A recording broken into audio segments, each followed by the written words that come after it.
Jeg har aldrig været narkoman, men altså, det er ligesom en slags afhængighed. Hvor enkelt et tegn skal der til, for at man ligesom kan formidle en eller anden besked. Det er jo også forfærdeligt, sådan et skib, der går ned, og folk drukner og sådan noget, men billedet, ikke? Og se det der skib, ikke? I havsnødet, det synes jeg var flot.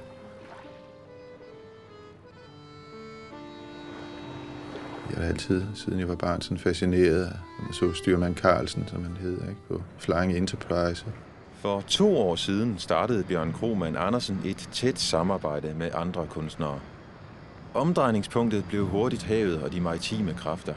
Siden da har de jævnligt taget til vandet sammen for at få inspiration. I 25 år har Bjørn Kromann Andersen været kunstner. En dag på havnen blev han pludselig inspireret. Man har havet som baggrund, man har skibene, der sejler, men man har også de der kæmpe store konstruktioner, som står helt i mål med nogle af verdens 7 vidunder, ikke? Skulpturelt synes jeg også, det er lidt spændende. Det er jo ikke bare konstruktion, ikke? Jeg synes noget af det, hvis man tager delelementer af det, så synes jeg, det kan inspirere mig til at lave nogle skulpturer, ikke? Nogle af de tanker og nogle af de følelser, vi har, det prøver vi jo at transformere ud i noget materiale. Men så prøver vi jo ved hjælp af de her materialer og med den baggrundsviden, vi har, at få givet et andet bud på noget maritimt, ikke? Jeg kan blive meget optaget og meget sådan indadvendt i det, jeg laver. Og så er det jo godt, at man har nogle mennesker og nogle venner, man kan indgå en dialog med. For mig er det sådan rimelig nyt omkring det maritime. Og der begyndte jeg bare at lave nogle sådan grove skitser af, hvad er navigation. Marianne Tingholm var den sidste, der sluttede sig til gruppen. Hun har tegnet i knap 25 år. Hun kan lide at eksperimentere med forskellige teknikker og materialer. På det seneste er skibe hendes store inspiration. Hendes udgangspunkt er at omforme materialer fra havnen til kunst. Jeg er nærmest afhængig af at komme ned på havnen og se de tildækkede både dernede, som jeg fotograferer. De kommer jo til at ligne alt muligt andet, end det de er, ikke? For de får ligesom tørklæde på, og en næse, der stikker ud og sådan noget. Og de får sådan en væsenskarakter. Det er i indrum, man skal lave sine ting. Men det gør det betydeligt sjovere, man er i en gruppe, synes jeg. Fordi det er også der opstår en synergi. Fra de første billeder, jeg lavede, så har det været vendt på spil der. Og det tror jeg, det har noget at gøre med, at vi har ikke noget tv derhjemme. Men vi har min far, han har 5 akvarier. I over 25 år har Ralph Mabillon malet det, han kalder indre og ydre landskaber. Han tager udgangspunkt i naturen. Han registrerer og bearbejder det, han ser, så beskueren får en lille bid af hans virkelighed. Jeg kan godt lide usikkerheden og den der kreativitet, der ligger i den. Også fordi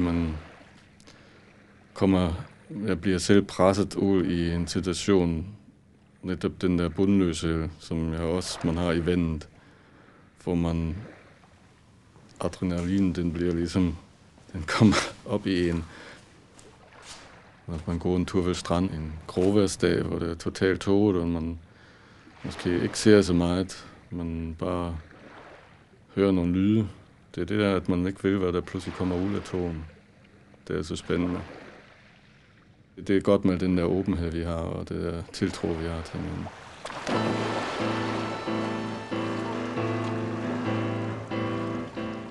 I den der gode stemning, der synes jeg, der opstår en masse inspiration og god energi, ikke? Hvor jeg får nogle energi og kræfter til at komme videre i mit arbejde. Vi har jo den der fælles, og det har vi måske også fundet ud af lidt senere, fascination af havet og møde mellem elementerne, ikke? Hav og land.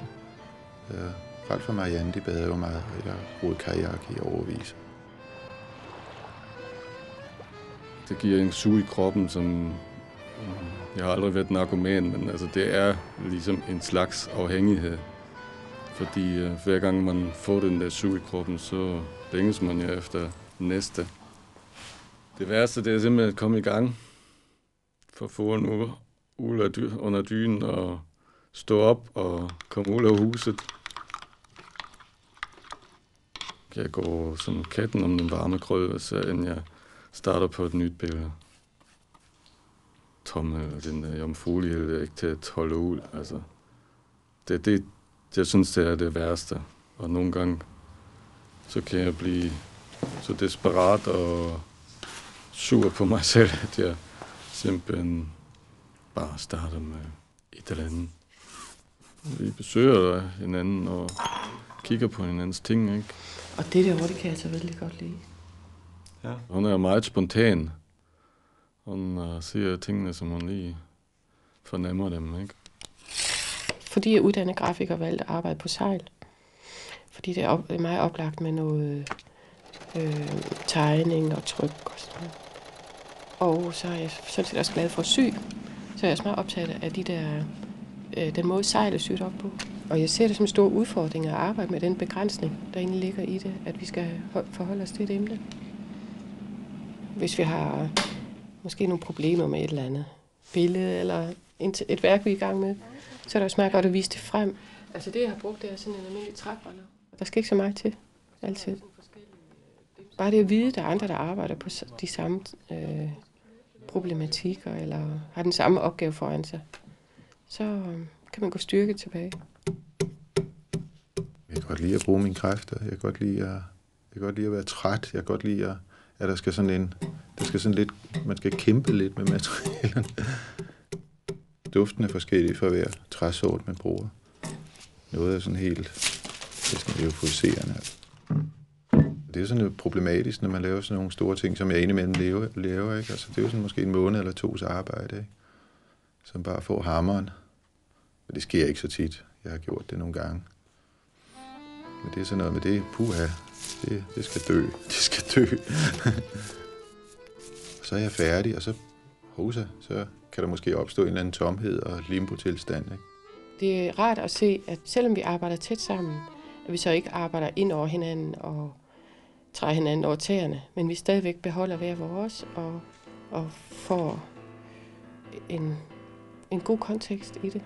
Og hvis vi sætter vores ting sammen, så kunne de ligesom forklare det, som vi ellers har svært med sådan verbalt og udtrykke, sætte ord på. Der er også tid til, at du som beskuer kan stå lidt frit og lave din egen tolkning. Vi føler, at vores ting, de snakker til hinanden. Jeg bevæger mig hele tiden, og det gør de også. Så det kan godt være, at det er kun en del af det, der bliver de der skibe. Andet bliver, ja, hvad bliver det? Træ på en eller anden måde. Det menneskekrop. Nu får vi se. Når værket er færdigt, så er det ligesom, det taler igen til en. Eller det har fået sit eget liv på en måde. Så skal der ske sådan en eller anden fusion mellem mine visioner omkring det her kunstværk, og så det, jeg har fået materialiseret. Hvis det korresponderer, ikke, så er det jo nok færdigt. Ikke? Jeg er færdig med et billede, når det holder op med at interessere mig for meget, så jeg kan slippe det. Så kommer kattepigen med, at så skal man lave et til. Og det skal helst blive mindst lige så godt. Og det går altså nogle tid indimellem.